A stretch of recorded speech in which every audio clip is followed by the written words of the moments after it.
രാഷ്ട്രീയപരമായിട്ടുള്ള ലീഡർഷിപ്പിനോട് അതിന്റെ ചോദ്യങ്ങൾ ചോദിക്കാറുണ്ട്. അപ്പൊ അവര് ഏതാണോ രാഷ്ട്രീയം, ആ രാഷ്ട്രീയത്തെ കുറിച്ചാണ് അവർ സംസാരിക്കുക. അതിനെ ന്യായീകരിച്ചുകൊണ്ടോ അതല്ലെങ്കിൽ അതിന്റെ മറ്റുള്ള വശമാണ്.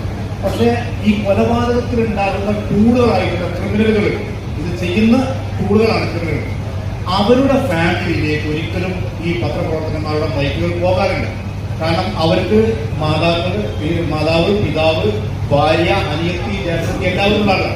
അവരുടെ ഒരാൾ എങ്ങനെ ക്രിമിനലായി എന്ന് കേരളത്തിന്റെ പൊതുസമൂഹത്തോട് പറയാൻ അവർക്ക് അവസരങ്ങൾ ഉണ്ടാവാറ്.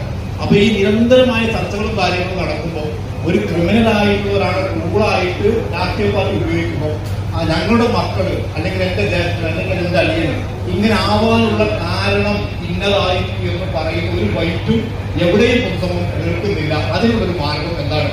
അത് പറ്റുമല്ല.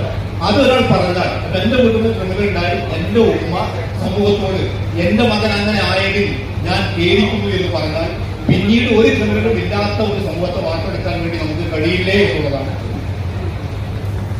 അതിൽ ഇപ്പോ ക്രിമിനലായ ഒരാളുടെ ക്രിമിനൽ പശ്ചാത്തലത്തിൽ എത്തപ്പെട്ട ഞാനും താങ്കൾ പറഞ്ഞതിനോട് യോജിക്കുന്നു. അതായത് പിന്നെ ഒരാൾ ക്രിമിനലാകുന്നത് സ്വാഭാവികമായിട്ടാവുന്നല്ല, ജനിക്ക് പ്രയാസം ക്രിമിനലല്ല എന്നുള്ള ആ വാദത്തോട് ഞാൻ യോജിക്കുന്നു.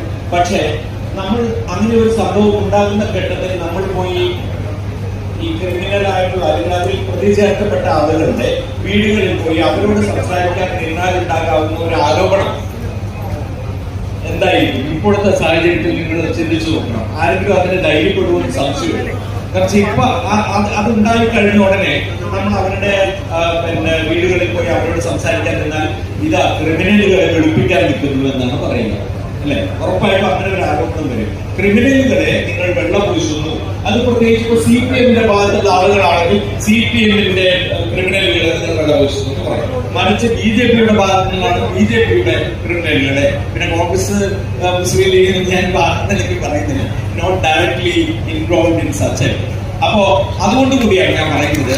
അപ്പൊ ആ ഒരു പിന്നെ സംഗതി അവതരിക്കുന്നുണ്ട്. പക്ഷെ താങ്കൾ പറഞ്ഞതിന്റെ ആദ്യ ഭാഗത്തോടെ എനിക്ക് പൂർണ്ണ യോജിപ്പുള്ളത്, അതായത് നമ്മളൊരു ക്രൈം നടന്ന സീനിൽ നിന്ന് മാത്രമല്ല അതിനുശേഷം അതുമായി ബന്ധപ്പെട്ട അത് എഫക്ട് ചെയ്ത ആളുകളെ നിരന്തരം അവരെ കൊണ്ട് പറയിക്കുക എന്ന് പറഞ്ഞു. സമീപകാലത്ത് ഇരട്ടക്കൊലം നടന്ന നെന്മാറയിൽ ആ 2 പെൺകുട്ടികളുടെ ഒരു സംസാരം ഉണ്ടല്ലോ, അത് എത്ര ദിവസമാണ് മീഡിയ റിപ്പീറ്റഡ് ആയിട്ട് പോയി എടുക്കുകയും ആദ്യത്തെ ഒരു ദിവസം കഴിഞ്ഞപ്പോൾ ഞാൻ പറഞ്ഞു മതി, ഇനി നമ്മൾ അവരെ പോയി വീണ്ടും ബുദ്ധിമുട്ടിച്ച് അവരുടെ പ്രയാസങ്ങൾ വീണ്ടും പറയിക്കേണ്ടതില്ല എന്ന് ഞാൻ എന്റെ ടീമിനോട് പറഞ്ഞു. ഞങ്ങളത് പിന്നീട് പോയിട്ടില്ല. നിങ്ങൾ പോയിട്ട് തന്നെ മറ്റൊരു ഡെവലപ്മെന്റ് ഉണ്ടാകുന്ന സമയത്ത് ഇപ്പൊ പ്രതിയെ പിടിച്ചു കഴിയുമ്പോൾ അവരുടെ